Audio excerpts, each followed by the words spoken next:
In order to dress timber, that means getting rid of the obvious saw cuts that come off the sawmill, we use planes. And I showed you the variety of planes that I have, from the real long one, where I can take the bow out of timber, because the distance from the toe to the heel is that long. It will always take away any irregularities and make it nice and straight. Now this is my jack plane, which is a medium-sized plane, and this is already dressed, but what I'm going to do is I want to thickness it down. It is too wide, so rather than having to go over the top edge again and put in all that effort, I'm going to use a power planer. Again, it requires power, 240. So when you use power tools, also check the leads, because it can happen that you accidentally cut through it with the blade and then it becomes dangerous. So check your leads and your plugs and make sure everything electrical works properly so we don't have any mishaps. Now on the bottom you can see it has revolving blades. Right, they go forward like that. So the forward action is like that, similar to the hand plane. And the base at this stage is perfectly level, or perfectly even between the front and the back. Now we have a section in the front. I can adjust that. So what I'll do, I'll pull it in towards myself like that, and it will give me a variance. Let's go 2 mil. So as you can see, they're not even anymore. This is even, that isn't there. That's 2 mil lower now. That means that I can run that across the top of this timber and take exactly 2 mil off with a minimum amount of effort. So again, we cover our eyes. If we do a lot of planing, I suggest that you have earplugs or earmuffs as well, because you don't want to lose your hearing. Alright, so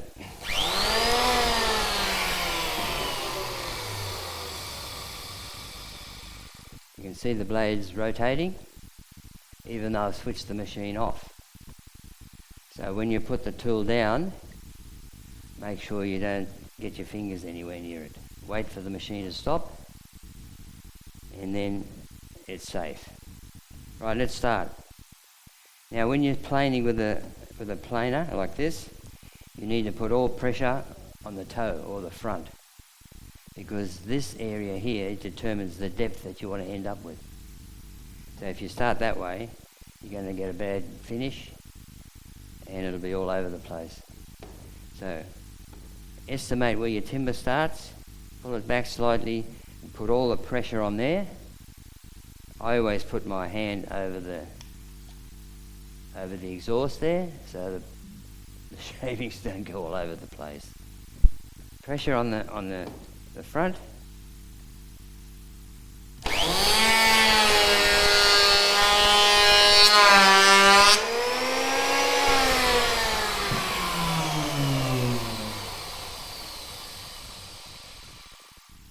Now you notice the timber ran away on me.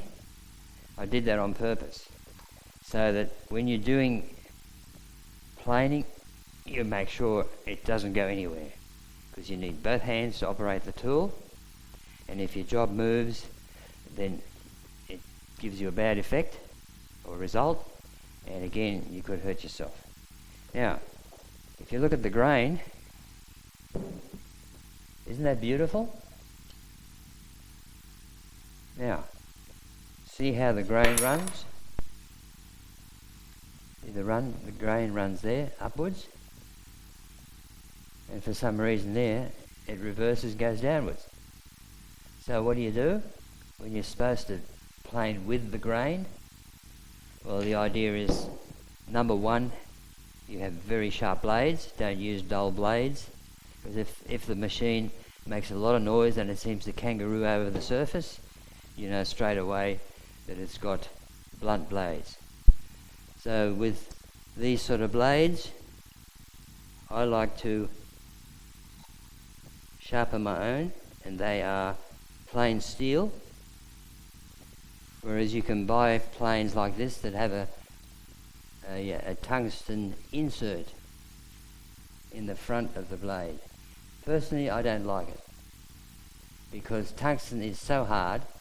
If you hit a nail that you couldn't see, it could shatter, and the pieces will fly out as ricochets, shrapnel, and could injure you, particularly in the face. So I like to keep my blades one piece, no tungsten inserts, and I can resharpen them until they get to the point where they are now too short to be reinserted. If you find the grain is cranky, that means it grows that way and then that way. It can't make up its mind which way it goes. What you need to do is pull your blade right back, let's say 1 mil. Yep, so we've got 1 mil difference between that surface, and we do 2 runs at 1 mil each. And the grain will forgive you for it, and it won't rip the opposite way. But if you try and plane timber at say 4 or 5 mil deep against the grain, the machine will shudder and you'll know about it.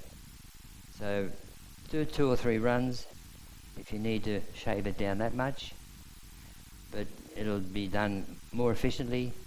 It takes a little bit longer, but it's more efficient to do it in 3 or 4 runs to get to the width that you want. Don't push the machine. It's made for a certain job. Don't go beyond the limits. Now, remember I said this is how you read the grain direction? By the pointy end? That is what you call having a relationship with the timber. As we have relationships with our tools, we sharpen them, we look after them. If you want a good job, you have to know how to read the grain. Like a musician, if he wants to get the melody right, he has to read the right notes on his sheet music and then hit the right note on his instrument. So, another feature. I might show you that on a longer piece. Let's assume that's a post, a veranda post. And you don't want the sharp edge on it. You want to put a 45 on it there called a chamfer. A chamfer is always 45 to the surfaces. A bevel is any other angle. So it's either more than 45 or less than 45. So it's only a bevel, not a chamfer. Now this machine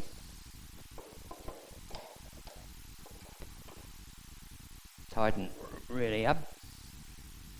Now it has a 45 mil groove down the front. So what you do, you set your chamfer at say 4 mil deep, and then you hold it at 45 degrees like that. Right, again, making sure that you know where the timber starts. Pressure on the front.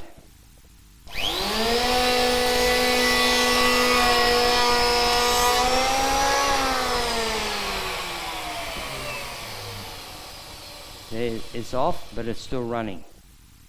So it has the potential to injure if you go near the blade if it's still spinning. Now what we have here,